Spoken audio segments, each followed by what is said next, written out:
Le flobard est un bateau de pêche artisanal typique que l'on trouve surtout à Audrecel, mais également tout le long de la côte d'Opale, de 800 à Étaples, et même jusque la baie de Somme. C'est le bateau de pêche côtière du pays boulonnais. Le flobard est un petit navire à voile, d'origine nordique, connu depuis le Moyen-Âge. Au 8e et 9e siècle, les attaques et les pillages des Vikings, les hommes du Nord, les Nortmann, les Normands, sont fréquents dans la région, des Pays-Bas jusqu'en Normandie. Les Vikings naviguent à bord de dracars, des bateaux à planche à clin et à fond plat. Certains Vikings s'installent dans la région boulonnaise. Ils sont très probablement les ancêtres des marins qui utilisent depuis le Moyen-Âge les flobards, ces bateaux à fond plat, avec un bordage à clin et non pas à carvelle. Les planches du bordage des flobards se chevauchent et sont rivetées entre elles. Et puis le flobard, il a quand même une grosse nuance dans sa construction par rapport à un bateau classique, c'est que c'est un bateau à clin, hein, c'est-à-dire qu'on fait chevaucher les différentes lames de la coque. Et on construit d'abord la quille, puis après on met différents gabarits. Hein, et c'est là-dessus qu'on fixe les planches, les bordées, pas les bordées c'est tout en haut. Et en fin de compte, il n'y a pas d'armature fixe comme sur un bateau. Sur un bateau, il y a tout ce qui est... il ne me revient pas tout de suite. Hein, il y a toutes les membrures et tout ça. Là, il n'y a pas de membrure à l'intérieur. On enlève les formes qu'on a installées pour pouvoir donner la forme les formes qui donnent le gabarit, les gabarits qui donnent la forme au bateau. Hein, on les enlève après et on fixe toutes les lames qu'on a fixées à clin, justement, on les fixe avec une petite latte à l'intérieur, ce qui donne une certaine souplesse au bateau. Hein, c'est une grosse nuance de construction par rapport à un bateau classique, quoi. De par ses caractéristiques de flottaison et sa coque évasée, le flobard peut s'échouer sur les plages et être tiré sur le sable par des hommes ou des chevaux, boulonnais bien sûr. De nos jours, ce sont des tracteurs agricoles qui remorquent les bateaux. Pousser bas les flobards, c'est les pousser, les translater pour les mettre à l'eau. Au XIXe siècle, le flobard naviguait encore essentiellement à la force des bras de ses 8 à 10 rameurs, n'utilisant la voile que vent arrière. Ce n'est que sous le Second Empire, avec l'arrivée de la dérive rentrante, inventée par les Américains, que les flobards pourront remonter le vent. Le terme flobard n'est employé que dans le boulonnais. Il vient du verbe flober, qui signifie remuer le terrain, sur 20 à 30 cm de profondeur. Comme on le voit sur ce beau tableau, le cheval boulonnais servait à flober en automne. Dans la campagne boulonnaise, flober c'était labourer superficiellement, après les récoltes, pour ouvrir la terre aux gelées d'hiver et extirper les mauvaises herbes. Flober, c'est donc déchaumer la terre. En moyen néerlandais, vlotbar signifie flottage, les deux origines du terme flobard pouvant être liées. Le flobard est un bateau rapide, tenant bien la mer et pouvant échouer facilement sur le sable, avec sa dérive qui était mobile et escamotable. Alors après, il y a l'explication flamande, un floebart, hein, dont l'origine, on dit que ce serait un bateau flottable, hein, ce qui est tout à fait logique, et qui rappelle effectivement les bateaux flamands, les péniches flamandes, tout ça, qui sont quand même arrondis, hein, ils ont une coque arrondie, avec des dérives différentes, puisqu'ils ont des dérives latérales, alors que le flobard, lui, a une dérive centrale, hein, une drisse, comme on disait à l'étape, hein, qui descend au milieu de la quille, hein, pour lui permettre justement de naviguer à la voile, quoi. On peut voir sur ces vieilles photos les dérives escamotables de flobards échoués. Dans leur livre « Les flobards de la côte d'Opale », Bertrand Louf et François Guénoc indiquent que le mot flobard est retrouvé dès le XVIIe siècle par un édit en date du 17 mars 1662 qui mentionne un flobard utilisé par un propriétaire de moulin pour le transport de marchandises sur la Canche. Le flobard, ce bateau d'échouage à fond plat, utilisé pour la pêche sur la côte d'Opale, porte ce nom car c'est un bateau qui flobe, qui laboure le sable de la plage quand on le tire sur le rivage. Il flobe également quand il est en mer. Il flobe la surface de l'eau. Le flobard est capable de flotter dans moins de 30 cm d'eau et fut utilisé jusqu'à la fin du XXe siècle, notamment d'Audrecel à 800. En vieux français et en picard, flober signifie frapper, étriller. Le flobard flobe sur les vagues et repart face aux vagues. À bord d'un flobard, les pêcheurs sont chahutés, malmenés. En Normandie, le bateau de pêche côtière est appelé un flambard. Un flambard, c'est quelqu'un qui fait l'amuseur, un fanfaron, quelqu'un qui se met en avant. Et sur cette carte, c'est également un pêcheur en eau douce. L'explication qu'on pouvait trouver, c'était flambard, un bateau qu'on appelle flambard aussi, qu'on trouve la région de... sur le Cotentin, là, la région de Dieppe également, on trouve ça, des flambards, la région de Fécamp du moins. Hein, on parle d'un flambard. Hein, la caïque Vierge de Lourdes, par exemple, la caïque c'est une forme de bateau. Hein, on dit qu'au départ c'est une coque de flambard. et qui ressemble exactement d'ailleurs à un flotbar d'ici, puisque c'est un bateau conçu pour l'échouage, quoi. Il existe encore de formidables charpentiers de marine capables de construire des flobards. Le petit flobard fait 6 mètres de long. Le grand flobard pouvait atteindre plus de 8 mètres de long. L'étrave, la quille et l'étambot sont d'abord posés sur le berre de construction. Ensuite, le noyau, la pièce morte et le marsouin sont fixés sur l'ensemble. Le tableau est ensuite fixé sur l'étambot. Le chapeau est posé sur la quille, puis il est percé pour l'élaboration du puits de dérive. Ensuite, on pose les gabarits. Il y en aura 4 au total. Les dernières pièces fabriquées seront la dérive et le safran du gouvernail. Donc ces fameux flobards, ils sont réputés parce que ils tiennent bien la mer. Le fait d'être à clin, ça amortit un petit peu le mouvement de roulis. Chaque clin a son jeu amortit le mouvement de roulis. Ils sont ronds avec une quille pas prononcée de manière à pouvoir s'échouer sur le sable. Donc il s'échoue et il touche tout de suite, les côtés sont faits. Alors, il est rond, rond sur l'avant. Donc il est considéré comme tenant bien la mer, et c'est vrai que ça tient bien la mer. Et à l'arrière, c'est des bateaux qui sont construits avec ce qu'on appelle un tableau. Sur la quille, on fixe une partie droite qui fait l'arrière du bateau. C'est un arrière, au lieu d'avoir un curon comme certains bateaux, là c'est un tableau qui ferme le bateau. À 800 et le long de la côte d'Opale, il y a régulièrement des fêtes du flobard.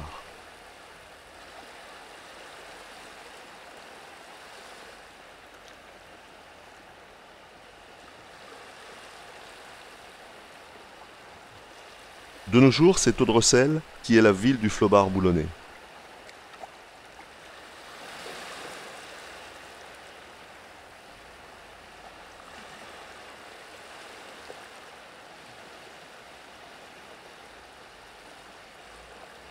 À Boulogne, premier port de pêche de France, les flobards côtoyaient les grands chalutiers grâce aux quais modernisés au début du XIXe siècle par Napoléon Ier.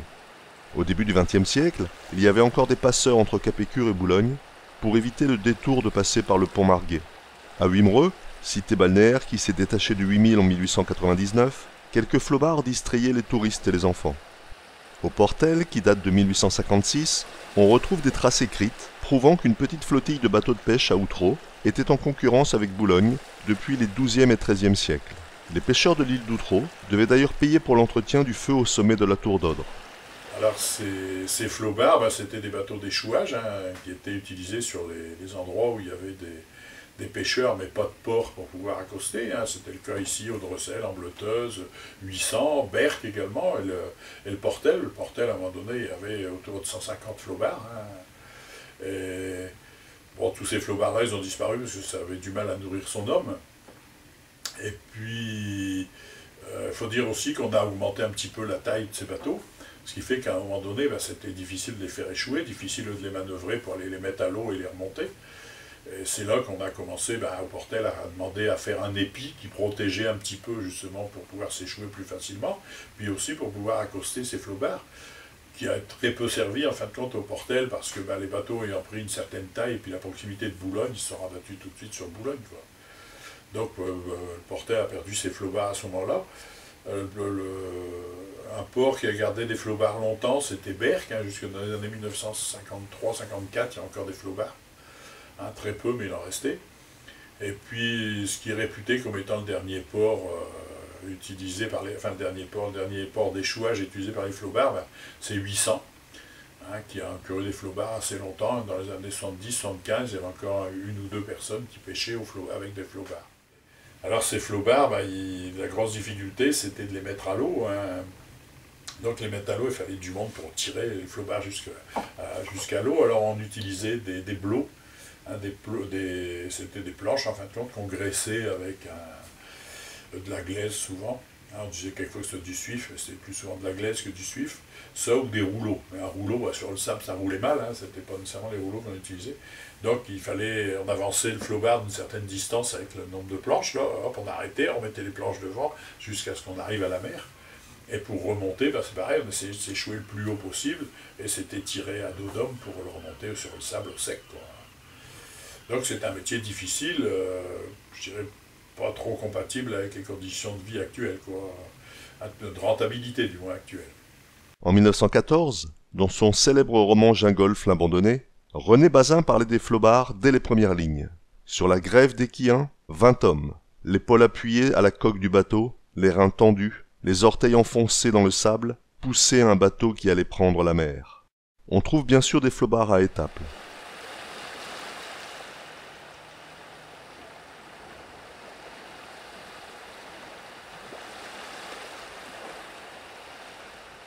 À Berck aussi, on a longtemps trouvé des flobards. Par exemple, un bateau rond au sens flobard maintenant, nous c'était les Berquois à étaples qui venaient, et on disait plutôt un Berquot qu'un flobard.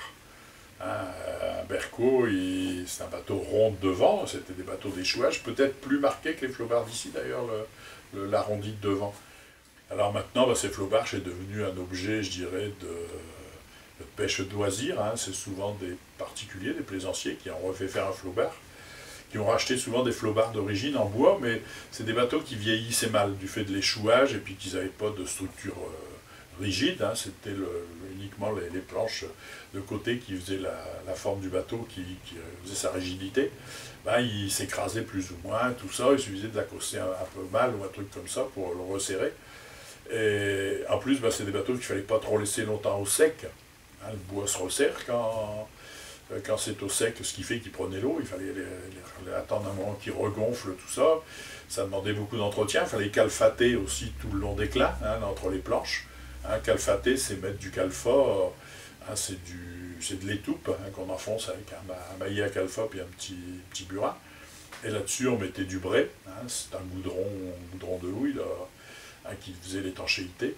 Donc tout ça, c'était à faire tous les ans, quelquefois. Ce qui fait que même les plaisanciers, ils ont fini par abandonner les flobards classiques qu'ils avaient rachetés à des professionnels, et au profit de flobards en résine. C'est Blamangin qui avait lancé ce système-là. Il avait refait un moule sur un flobard existant, et partant de là, on faisait un flobard en résine, qui ressemblait exactement au flobard en bois d'ailleurs, mais qui demandait moins d'entretien et tout ça, et ça on en trouve encore pas mal. Qui est utilisé par des plaisanciers, notamment en Blotteuse, à Audressel, à peu près les seuls endroits. Portel, il n'y en a plus. Il en reste des flobards, mais tous en résine. Là. Et là, c'est des plaisanciers, bien sûr, mais c'est plutôt des autochtones qui ont racheté un flobard un peu par tradition. Il y a une association au Portel et les barciers, puisqu'en général, ils s'en servent pour pêcher le bar. Mais c'est pratiquement tout des flobards en résine. Et ces flobards, il y a une mémoire, je dirais, qui s'est constituée là-dessus. C'est l'association Flobard des Deux Caps, qui est basée à 800, avec Michel Coenens à son origine, et au musée du Moulin, où là, ils sont un petit peu intronisés, mais à juste titre, comme le conservatoire du flobard. Donc ils ont racheté pas mal de vieux flobards, tout ça qu'ils ont restauré, ils en ont refait des nouveaux en bois. Notre-Dame de la Mer, qui a été lancé il y a 7-8 ans maintenant, qui a été refait en bois, l'identique avec avant. Pour garder cette mémoire du flobard, c'est un bateau quand même assez traditionnel, qui est considéré d'ailleurs maintenant mis en avant comme étant un bateau traditionnel de la côte d'Opale, particulièrement aux Deux Caps, à 800 et tout ça. Alors ces fameux flobards, c'est resté quand même au Portel fort marqué, parce que ça a été certainement un des plus gros ports d'échouage à une certaine époque, le Portel. Là. Et là, cette année, on envisage à 2 ou 3 associations de refaire un capestan. Un capestan, c'est un treuil vertical, en fin de compte, qu'on tourne, qui permettait de soulager un petit peu la fatigue des hommes en remontant les flobards avec un système mécanique qu'on faisait à la main, mais qui était déjà, ça amplifiait un petit peu la force des gens. Donc, comme il y en avait un, on a retrouvé des cartes postales, on en voit un à la gare maritime, qu'on appelait la gare maritime, c'est l'endroit de la plage au Portel, qui est à l'endroit à l'origine, c'est l'estuaire du Tien, une petite rivière qui coule là. Et c'est la gare maritime, c'est l'endroit le plus large, c'est là où venaient s'échouer tous les flobards, et c'est l'endroit où on les remontait pour les entretenir et puis les entreposer quand ils ne pêchaient pas. Et c'est là qu'il y avait un capestan, et on envisage... principe l'an prochain, je vais le faire, refaire un capestan comme avant pour pouvoir, je dirais au titre folklorique, de chanter des chants de halage et tout ça autour de ce capestan. parce qu'il y a un système de cliquetis qui permet de revenir en arrière, hein, donc tic, tic, tic, tic, tic, tic, tic, tic, tic, qui cadence un petit peu la chanson et puis le mouvement des hommes.